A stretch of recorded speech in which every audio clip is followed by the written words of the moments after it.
ये आप जब विश्व का नक्शा देखेंगे तो भारत कहां है जानते? मध्य स्थल में, हृदय। पूरे विश्व का हृदय स्थल है भारत भूमि। इसीलिए भगवान कहां निवास करते हैं? दयहम बसामि वैकुंठे योगिनाम हृदयेन च मदभक्ता यत्र गायन्ते तत्र तिष्ठामि नारद।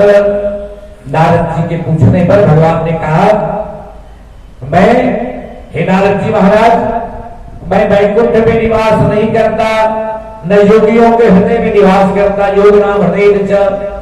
तब भगवान कहाँ निवास करते हैं?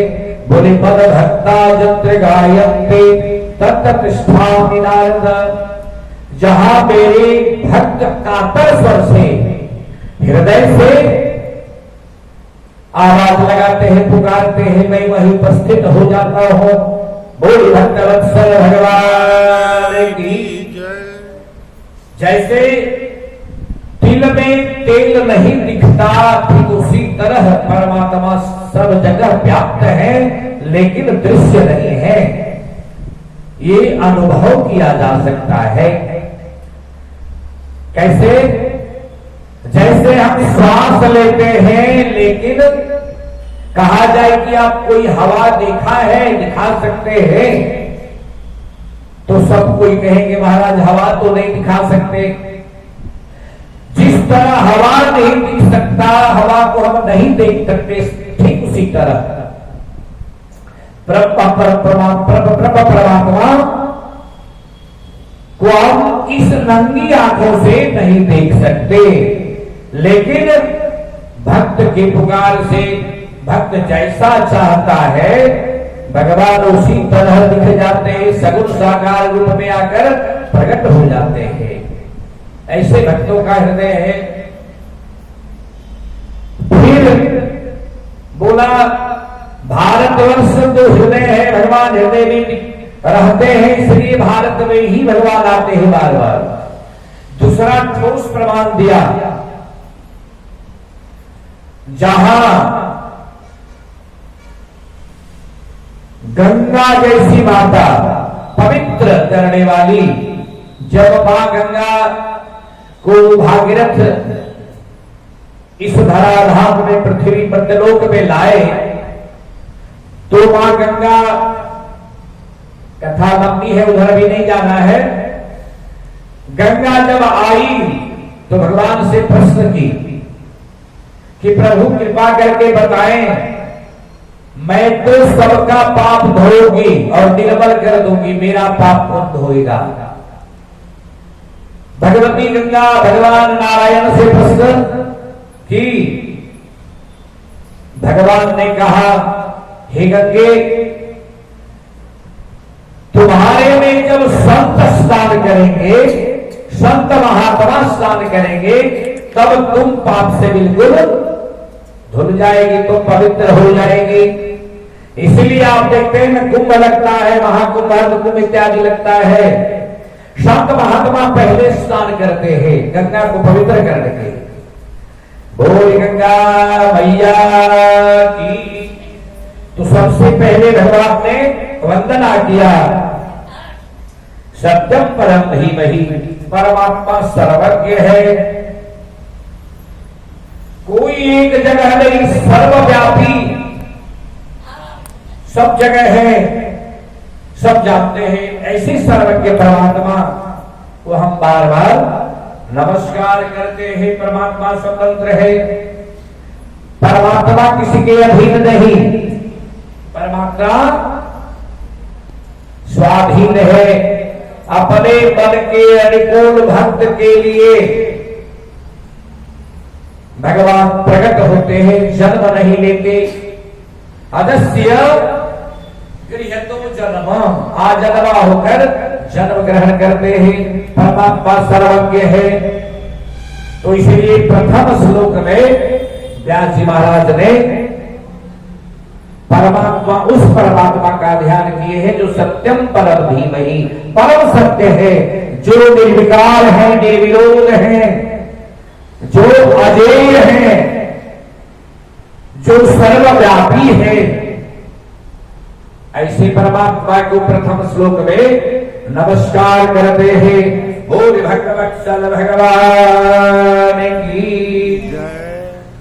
जैसे रामचरितमानस में भी कहा गया है, परवश जीव स्ववश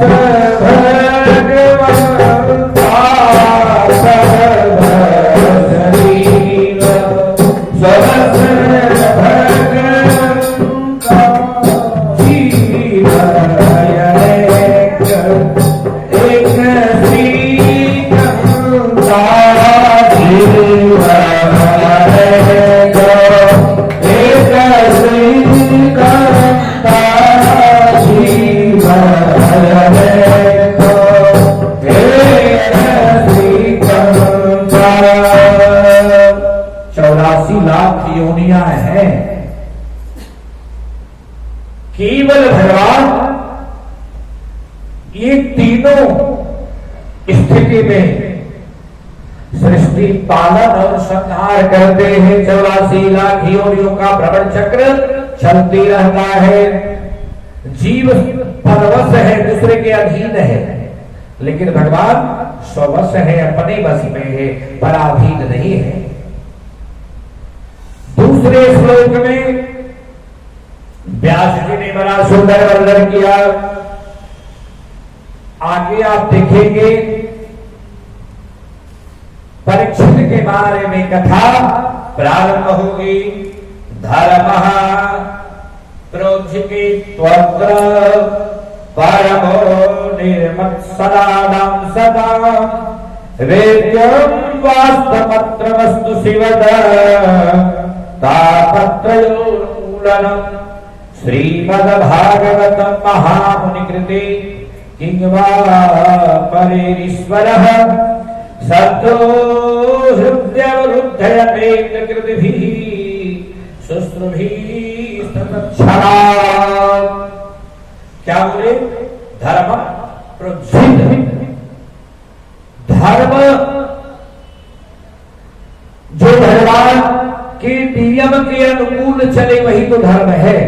जो वेद शास्त्र पुराण, 4 वेद 6 शास्त्र 18 पुराण, वे जो धर्म शास्त्र में नियम बताए गए धर्म के, उसके अनुकूल चलना, अर्थात भगवान की आज्ञा का पालन करना। ये 4 वेद 6 शास्त्र 18 पुराण 108 उपनिषद इत्यादि जो भी ग्रंथ है, सब भगवान की आज्ञा का उद्देश्य है। इसके नियम के अनुकूल जो चलता है धर्म वही है। आगे तो व्यास जी ने बड़ा सुंदर शब्द में कहा जो हम लोगों को पालन करना चाहिए। अष्टादश पुराणेषु व्यासस्य वचनत्रयम् परोपकाराय पुण्याय पापाय परपीडनम्। 2 सूत्र हम लोगों को याद रखना चाहिए जीवन में। क्या? अष्टादश पुराणेषु 18 महापुराणों का सार मात्र एक श्लोक में व्यास जी महाराज ने कर दिया। व्यासस्य वचनद्वयम्, 2 वचन क्या बोले? परोपकाराय पुण्याय पापाय परपीडनम्। मनसा वाचा कर्मणा, किसी भी जीव को दुखी न करना सबसे बड़ा उपकार धर्म है। परोपकाराय पुण्याय,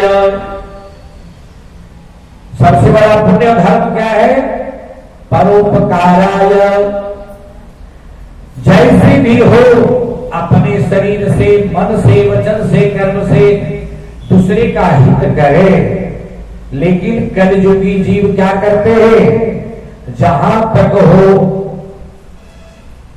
जहां तक चल सके शक्ति वहां तक उसे लूटो, खसोटो, उसे कष्ट दो।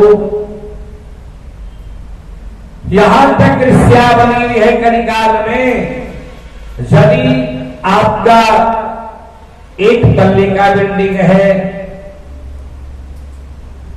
पड़ोसी का खपड़ेल है, देखकर पड़ोसी जलता है, पता नहीं कैसे इसको हम धराशायी कर दे कि ये आगे न बढ़ सके। हमको अपने सुख से उतनी शांति नहीं मिलती जितना दूसरे के दुख से शांति मिलती है। ये कलिकाल का सबसे बड़ा धर्म। व्यक्ति दूसरे के दुख से दुखी नहीं होता, सुखी होता है। सुख होता है कि और कष्ट हो, लेकिन परमात्मा दूसरे श्लोक में क्या कहते हैं कि धर्म प्रच्छिद परोपकाराय पुण्याय, जैसे भी हो मन वचन कर्म से आप किसी का उपकार करें, ये सबसे बड़ा धर्म है। और पाप क्या है? पापाय परपीड़नम, दूसरे को कष्ट देना सबसे बड़ा पाप है। किसी से भी मन से वचन से कर्म से शरीर से आप कष्ट देते हैं तो सबसे बड़ा अधर्म है। जहां तक हो सके आप उसका उपकार करें। यदि आपसे नहीं बनता है तो आप उसका बुरा भी न सोचे, ये सबसे बड़ा धर्म होता है। लेकिन कलिकाल में लोग उल्टा करते हैं, जिसका प्रतिफल जीवों को भोगना पड़ता है। अभी तो कुछ दिखाई नहीं देता। बोल भगवत्सल भगवान की।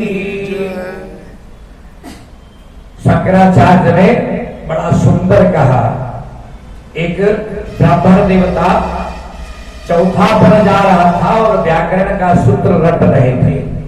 डोक्रिय करणे सार्थिक तृतीया विभक्ति लगती है, सूत्र रट रहे थे। तो शंकराचार्य उसी आदि शंकराचार्य उसी रास्ते से जा रहे थे।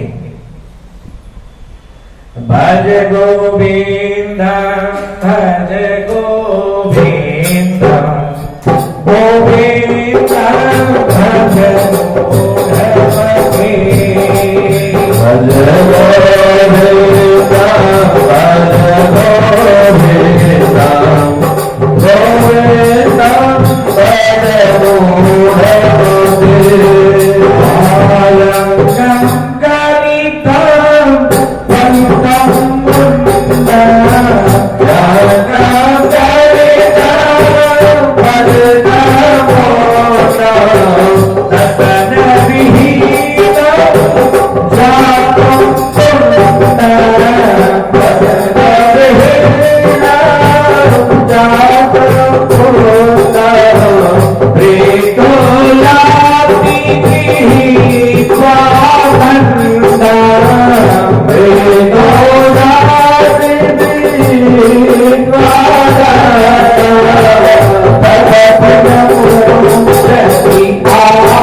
को देख करके शंकराचार्य ने क्या बोला, आपका ये चौथा पड़ जा रहा है। अंगम कलितम, जब बुढ़ापा आ जाती है तो अंग की झुर्रियां पड़ जाती है। जिस जवानी के मदमस्त में हम छाती की ठोकर चलते हैं, यही पर झुकना पड़ जाता है। अंगम गलितम, ये अंग धीरे धीरे सिकुड़ने लगता है। पलितम मुंडम, बाल पकने लगते हैं। अंगम गलितम पलितम मुंडम दसन विहीनम जातम तुंडम, ये पतीसी झड़ने लगती है। ये पतीसी खाना का स्वाद चला जाता है। दसन विहीनम जातम तुंडम, ये पतीसी झड़ने लगती है। और वृद्धो जाति गृहीत्वा दंडम, और बुढ़ापा आने के कारण शरीर झुक जाता है तो जीव दंड धारण करके चलने लगता है। शंकराचार्य कहते हे ब्राह्मण देवता, आपका चौथा पद जा रहा है, अब आप व्याकरण का सूत्र रट रहे हैं। भज गोविंदम भज गोविंदम गोविंदम भज मूढ़मते। रे मूढ़, अब ये तुम क्या कर रहा है? अब केवल गोविंद नाम सुमिरन करो, दूसरा कोई आधार नहीं है। तरने का एक ही उपाय है, गोविंद। गोविंद भगवान की।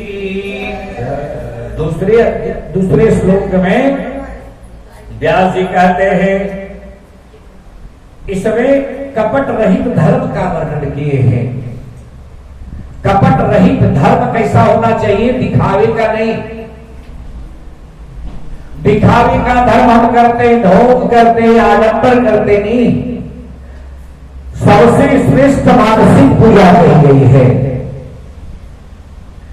कुछ न बने कोई बात नहीं, शांत चित्त होकर आंख बंद करके गोविंद की मूर्ति को सामने रख लीजिए। ठाकुर जी के बालकृष्ण के स्वरूप को सामने बिठा लीजिए। सोने के छत्र और सिंहासन पर बैठाइए और ध्यानस्थ हो जाइए। मैं गंगा जी जा रहा हूं स्नान करने के लिए, वहां से गंगा जल लाऊंगा और भगवान को नहलाऊंगा। मानसिक पूजन, केवल आप स्थिर चित्त होकर नेत्र बंद कर बैठ जाए और गंगा स्नान के लिए चले जाए। गंगा से जल लाए, मन से दूध चढ़ाए, दही चढ़ाए, घृत चढ़ाए, मधु चढ़ाए, शर्करा चढ़ाए, सुंदर माला बनाए। मन से मानसिक चंदन का लेपन करें, तुलसी पत्र दल समर्पण करें, पुष्प माला चढ़ाएं। गोविंद को जो सबसे सुंदर से सुंदरतम मिष्टान्न है, भोग लगाएं तुलसी दल देकर और भगवान के चरणों में समर्पित हो जाए, प्रणाम करें। हे गोविंद, मुझसे यही बना, कृपा करिए। बोल भगवत्सल भगवान की। एक कथा आती है, दृष्टांत है, 2 मिनट में उसको। एक बड़े कंजूस व्यक्ति थे, जीवन में कभी दान पुण्य किया नहीं। यहां तक कि कथा श्रवण करने भी नहीं जाते थे कि दान करना होगा। लेकिन उनकी पत्नी बड़ी धर्मात्मा, बिना पूजा पाठ किए, धर्म किए, ब्राह्मणों को दान दक्षिणा चुपके से दिए बिना अन्न ग्रहण नहीं करती थी। प्रत्येक दिन का काम यही था। और वो कृपण व्यक्ति के पास धन की अपार संपत्ति थी, लेकिन कभी जीवन में एक पैसा, एक छद्दाम किसी को नहीं दिया। क्या हुआ? अब कथा श्रवण कर रही थी, सत्संग में जाती थी, कथा श्रवण कर रही थी, तो कथा श्रवण करते करते लगा कि हम अपने पति को यदि सत्संग कराते तो इन्हें भी ज्ञान होता। ये सारी संपत्तियां, ऐसे कहा गया है धर्मशास्त्रों में, अपने कमाई का 10वां हिस्सा धर्म में खर्च करना चाहिए। कुआं बनाइए, बावड़ी बनाइए, यात्री के लिए स्थान बनाइए, धर्मशाला, किसी की कन्या का विवाह करा दीजिए, असहाय को दान किए, सबसे बड़ा धर्म है। इससे बढ़कर यदि आपको भगवान दिए हैं तो सामर्थ्य के अनुसार आप दे दीजिए। लेकिन वो कृपण व्यक्ति कभी जीवन में दान नहीं दिया। तो कथा समाप्ति के बाद वो माता गई पंडित जी के पास, बोले महाराज कृपा करके एक बात बताइए, मेरे पति बड़े कृपण है, अब मुझे दान देने की इच्छा है, वो देने नहीं देते, क्या करें? ब्राह्मण देवता देखे, बोले देवी तुम उन्हें सत्संग में लाओ, सत्संग में लाने से भगवान के रहस्य को जानेंगे, तब धर्म की रुचि बढ़ेगी, तब वो मना नहीं करेंगे।